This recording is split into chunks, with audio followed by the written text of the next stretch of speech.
So I'm going to be going over some of the fetal complications that can occur when a mother has gestational diabetes and how nutrition therapy can help.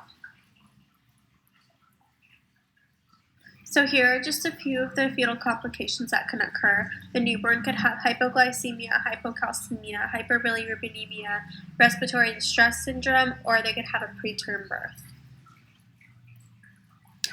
Hypoglycemia can occur in the newborn because the mother is hyperglycemic and the baby will produce extra insulin in response to the mother's excess glucose.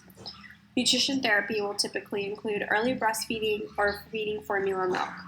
If the newborn is alert, orange juice can also be given to increase their glucose levels.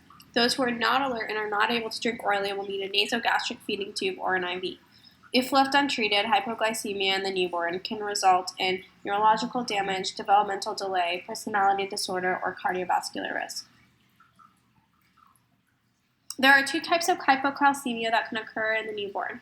The type that may be a result of gestational diabetes is the early onset. This occurs in the infant's first 2 days of life and is treated with calcium gluconate through an IV. However, feeding too rapidly can result in bradycardia, so it is important to provide the IV at a slower pace. Late onset is not caused by gestational diabetes and is instead caused by excess phosphate in cow's or formula milk. So nutrition therapy would incorporate oral calcium since an increase in calcium would decrease phosphate levels.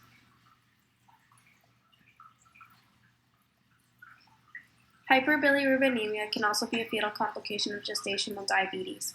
Hyperbilirubinemia can result in what some of you may have heard of, neonatal jaundice. This is because an excess of bilirubin in the blood leads to the yellowish pigment of the skin. When red blood cells break down, bilirubin develops, and infants are not able to easily get rid of the excess bilirubin. Treatment includes phototherapy, which is a fluorescent light that is absorbed by the baby's skin and can help to excrete excess bilirubin in bile and in urine. Though the fluorescent light aids in removing excess bilirubin, it may also increase insensible water loss, which can lead to dehydration and other complications.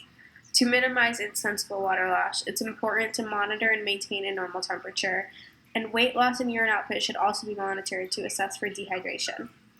Phototherapy can also lead to loose stools, which can also lead to dehydration and increased fluid needs.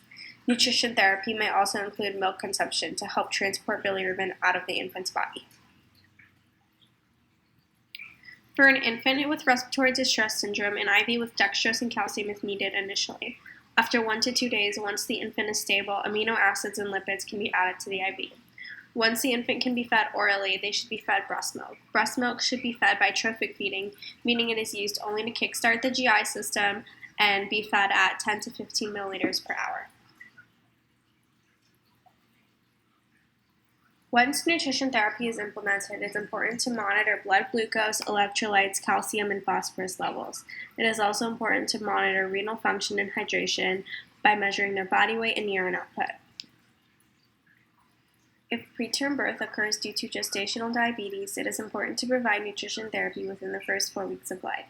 Without intervening early on, it may have a negative impact on the infant's brain development. Without sufficient protein and energy, the infant can have an underdeveloped brain and therefore affects the infant's mental function. Studies demonstrate that preterm infants that did not receive adequate energy resulted in lower mental and psychomotor developmental scores. Probiotics were also shown in studies to improve immune response, anti-inflammation, and brain development.